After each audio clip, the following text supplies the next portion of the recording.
All right, we're about halfway. You guys having fun so far? All right. Got nothing but fun in store for you guys, including your next comic. I fucking love this guy. When I'm not doing comedy somewhere with this guy, I'm in an alley drinking alcohol somewhere with this guy. Ladies and gentlemen, Mr. Nate Simmons.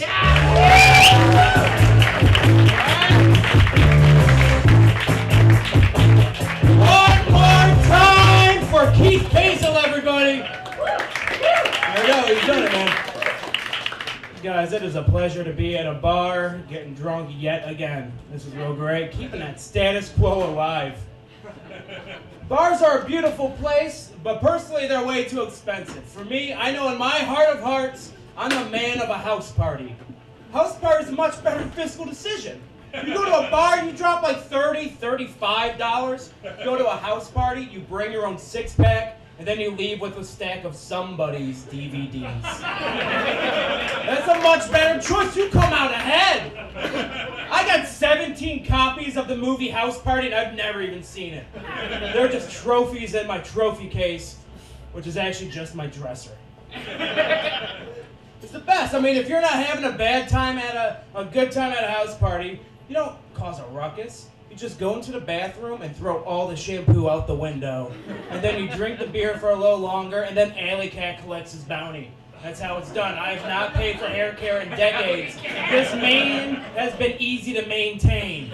No one knows I had a bad time until the next morning when they try to shower, and they got no product. They're just like, God damn it, the tugboat was here! No one knows what he looks like. He is the Banksy of house parties. I ended up getting hammered the other week, and I bought food from a gas station.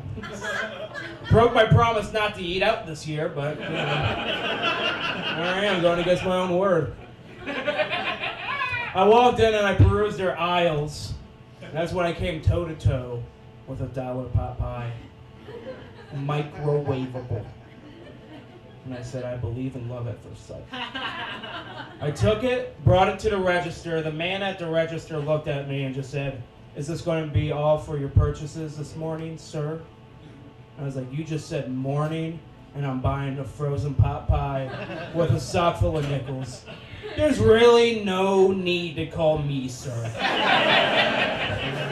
That was a misassessment of character. I'm 25 years old and I don't know how to ride a bicycle. Do you know what it's like to not be able to do the most common analogy for something being very easy to do? It makes you buy pot pie from a gas station. And if I wear a button-up shirt, button it up, and sit in a chair, the space between my buttons looks like the mouth of a bass fish. So yeah, no, I'm not a sir, and you have a plastic name tag, Kevin. This is clearly a sir-free zone, so let's not be dicks about it. I mean, I gotta be honest, the pot pie was delicious.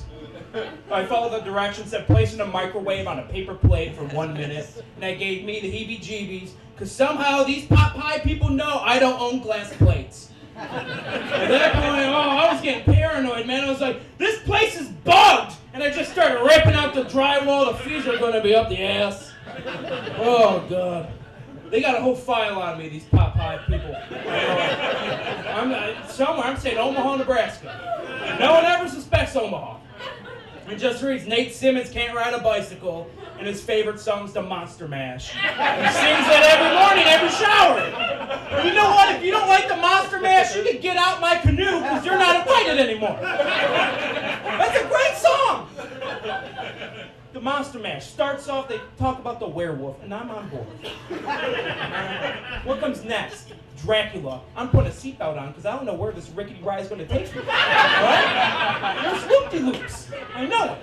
What comes third? Boom. Dracula's son. Now we're talking about 2 Draculas in one song. Most songs talk about 0 Draculas. This is an unbeatable song-to-Dracula ratio, and it needs to be respected by today's youth. Believe in that.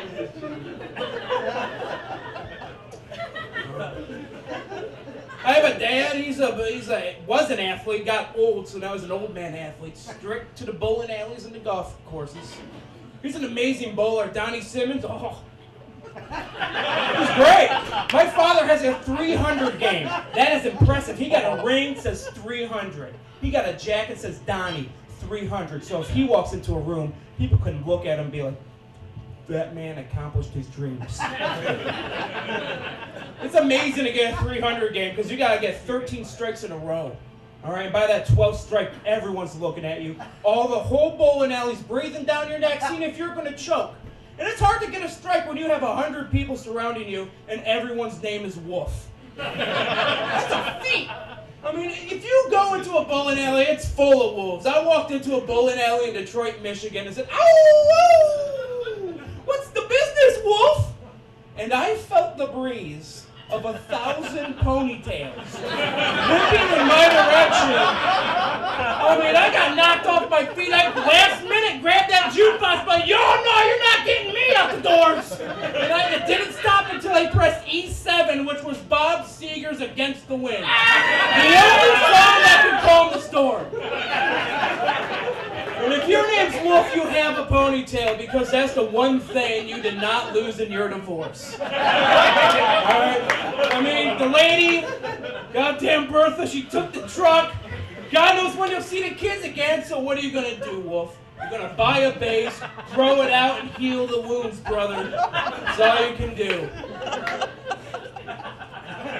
I was raised religious. I went to church 3 times a week. Got a lot of Jesus all my life. They always talked about Jesus being a carpenter, which is absolute bullshit because there's no documentation of Jesus in a Dodge Ram doing whippets at noon. Never happened. No one got a ride from Jesus and twisted their ankle on an empty Mountain Dew bottle. There's no parable of Jesus hopping on a donkey, driving, walking, riding, doing the rambling for a whole weekend just so he could find cheaper cigarettes and sell them to members of his bowling team. Never happened. And he never got caught playing softball while collecting workers' compensation. All right? The man did not know how to use a knee brace. It's not of his time. I've had a lot of jobs in my life, and they only last a little while because that's when my managers realize I don't work hard. I just sweat enough to look like I'm working hard. At first, like, man, this Simmons kid, he's chopping the wood. He's going to be a manager. 6 months later, like, hey, he's been dripping in Dr. Peppers. He's a health risk. He's a sweaty guy. We got to get him out of here. I used to work at a sandwich place. I would make sandwiches, and not just that, but shakes. Multitasking. My favorite thing about working in the sandwich shop is you get to eat the food. My favorite thing to eat was the meatballs. Here's what you do. Get a piece of cheese and put that on your hand. Then get the meatball, put it on your hand, and squeeze it. That way the heat from the meatball is going to melt the cheese. Then you get a pickle slice. Throw that melted meatball in the pickle slice with the hot pepper if you're feeling spicy. Swing it around for the torque. Num num num num nums in your tum tum tums. Hot pepper pickle balls free of charge. All right, it's a great deal. One time I was making a shake, and afterwards I had a bunch of shake on my arm. I was going to save it for later, and then I had to make a sandwich. And the lady said, "You got shake on my arm." I said, "Yes, I do. Thank you." And I lifted it off in front of her, and she got weirded out and said, "I don't want you to make my sandwich." And I said, "That does not affect my pay rate. I got no bones about that, baby girl." Then she called for my manager, so I said, "Ooh, girl, you looking at the manager." That's when this bearded guy walked by who happened to be my manager. And he said, "Ma'am, we'll talk over here." And I figured, oh, this is the end of the line. Choppy waters for the tugboat. Time to eat as many meatballs as I can before I get fired. And I just started hurling meatballs in my mouth. I didn't even taste them. There's no time to chew. I swallowed them like a duck. It was quantity over quality, all right? I need to eat as many meatballs as I can before I get fired from Potbelly Incorporated. Because if you're paying me $8.25 an hour, I'm going to make it my business to cost you $12 an hour. That's called the Simmons tax, and you got to live by it. All right, thank you guys very much.